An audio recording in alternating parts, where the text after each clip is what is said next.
Welcome to A Late Show. I am your host, Stephen Colbert, in a roll neck sweater tonight. God, I look comfortable to, like, sit on. You know, it's always good to get some good news. Makes you feel good. And this morning, the Golden Globe nominations were announced, and our friend John Baptiste was nominated for a Golden Globe, along with Trent Reznor and Atticus Ross for the score to the movie Soul. Hell yes! That's if you haven't heard it, that score is so beautiful. It's got so much. What's the word I'm looking for? It's heart, moxie. It'll come to me. Anyway, congratulations, John. Well deserved. And now this is also interesting. For the first time in Globe's history, more of its best director noms went to women than to men. It's the greatest show of support the entertainment industry has given to women since Monday, when someone tried to change the sign to Hollyboob. That's not a mock-up. That's not a mock-up.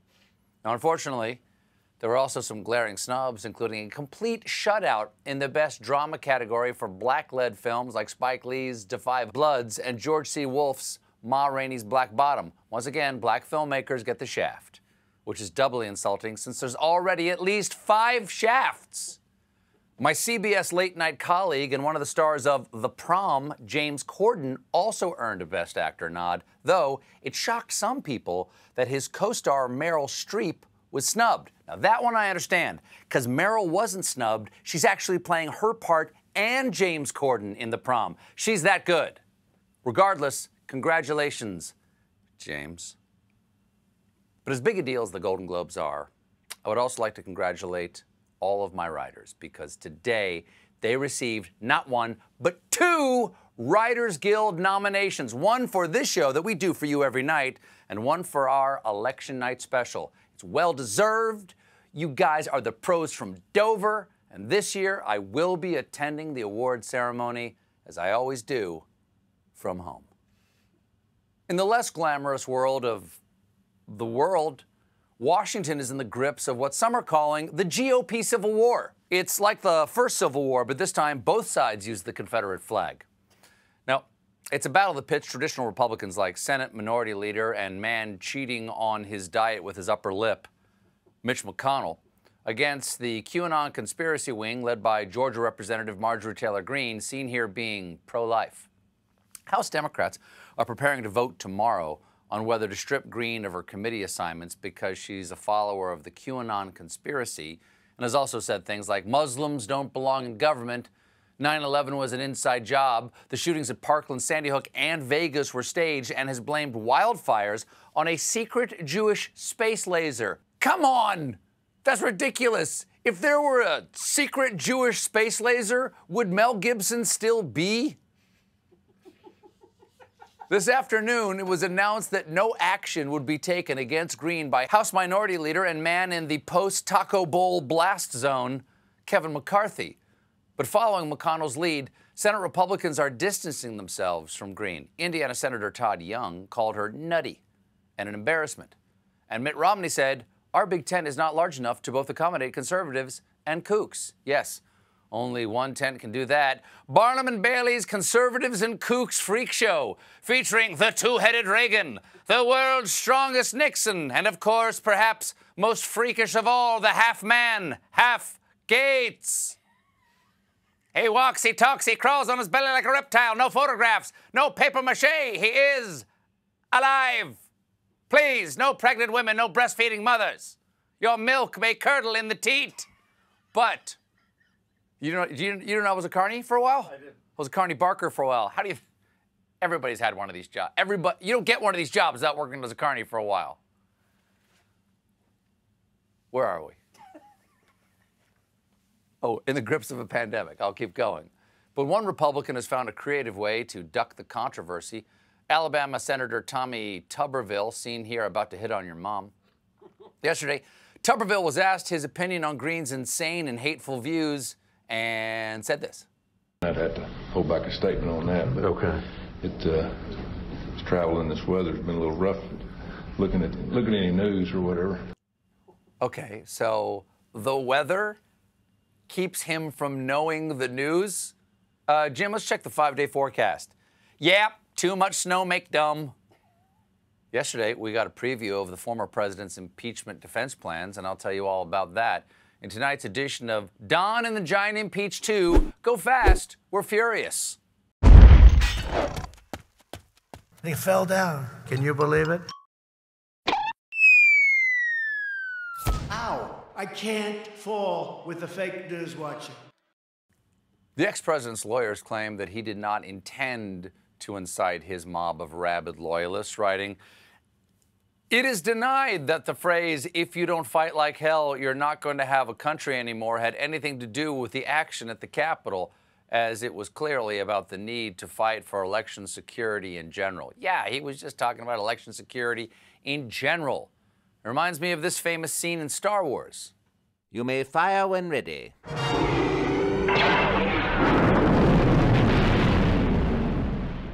Well, I didn't mean for that to happen. The crux of their argument is that the president wasn't a guy inciting an angry mob. He was merely a guy expressing free speech near a mob he happened to make angry, saying the former president believed he won and therefore was within his rights to express his belief that the election results were suspect. And that argument is backed up by constitutional scholar George Costanza. Just remember, it's not a lie if you believe it. He could also argue there were very fine people on both sides of the soup counter. The former president's attorneys added that his election fraud claims could not be disproved because there was insufficient evidence. In fact, the evidence was so insufficient that over 60 courts, many with the former president's own judges, threw out the claims. Plus, you can't prove a negative. For instance, you can't prove the former president isn't, in fact, just a giant novelty gummy bear that was cursed with life after rolling in a pile of magic lint. The strangest claim they make is that the ex-president never, quote, intended to interfere with the counting of electoral votes. Okay, there are so many ways in which he intended to interfere with the certification. He said Mike Pence could stop it. When Mike Pence didn't stop it, he said Mike Pence was a coward. And, importantly, he scheduled his riot for the same day as the certification in the same location. Jennifer, I can't believe you're getting married in the same hall on the same day I'm performing my one-man show, Don't Marry Paul, Jennifer, I Still Love You, the musical starring an angry mob who knows where you live. A big part of the former POTUS's election fraud centers around Dominion voting machines, which his supporters claim stole votes from him with sinister high-tech malfeasance, though he might be confusing Dominion with Dominions. Now, Dominion voting machines has A, not taken these repeated slanders lightly, and B, has lawyers who have threatened to issue legal actions against roughly, and I'm rounding down here, everyone in the world, including Fox News, Newsmax, One American News, Sean Hannity, Maria Bartiromo, conspiracy lawyer Sidney Powell, and Rush Limbaugh. Sweet mother of malfeasance. There hasn't been this much litigation since my poorly received TV special, Mickey Mouse Humps the Olympic Rings on the Coca-Cola logo with music by the Beatles. And it was a good show, though. Just damn fine show. Just cost me a pretty penny. And Dominion is playing for keeps. They're suing, among others, Rudy Giuliani for $1.3 billion. That's a lot of money. Rudy's never had that kind of cash, although he might now that he's struck oil. One Dominion conspiracy nut who's not going to back down is MyPillow CEO Mike Lindell, seen here with his prom date. Yesterday, Lindell went on right-wing news-free news channel Newsmax, which used to be all in on the Dominion lie, but since receiving a letter from Dominion's flesh-eating attorneys, has disavowed that because, according to their statement, we here at Newsmax are committed to keeping some of our money. So, the Newsmax anchors talking to Lindell wanted to stick to talking about how Lindell was removed from Twitter, but Mike had other ideas, and wow. What happened with your Twitter account and the company page? Well, first mine was taken down because we have all the election fraud with these Dominion machines. We have 100% proof.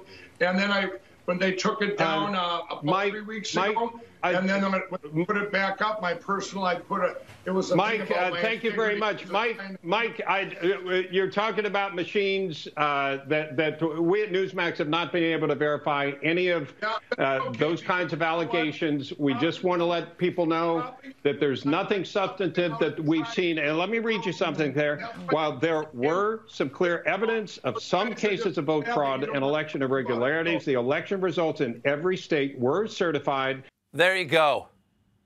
Both sides of the argument. On one hand, the allegations were proven false and every election was certified. On the other hand, stop fiber-filled comfort. What did they expect? They invited a pillow magnate to talk about how Twitter banned him for spouting insane conspiracy theories, and then they were all shocked when he started spouting insane conspiracy theories. A news anchor might as well say, for more on the dangers of demon-possessed monster dogs, we turn to our first guest, Cujo. Cujo, why do you think...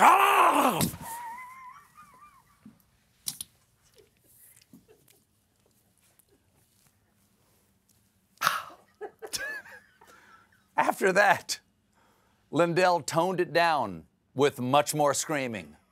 So we wanted to talk to you about canceling culture, if you will. We don't want to relitigate the allegations that you're making, Mike, because we understand where you are. So let me ask you this. Do you think that this should be temporary? Because it appears to be permanent. Could you make an argument that it is temporary? What?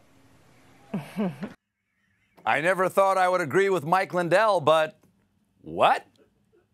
Finally, the interview ended the only way it possibly could. Okay, Mike, can I ask our producers, can we get out of here, please?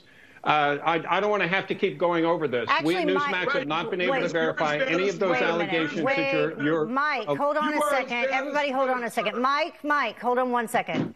Let's talk a little bit about just what is happening overall. And just like that, he's gone. He took a personal day in the middle of the interview, but I don't blame him. Nobody wants to be sucked into Mike Lindell's billion-dollar legal black hole, and that anchor's not the only one.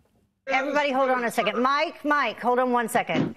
Let's talk a little bit about just what is happening overall in terms of censorship of... We got a great show for you tonight. My guests are Selma Hayek and author Mark Harris, but when we return, I show you the money, the new money with Harriet Tubman on it. Stick around.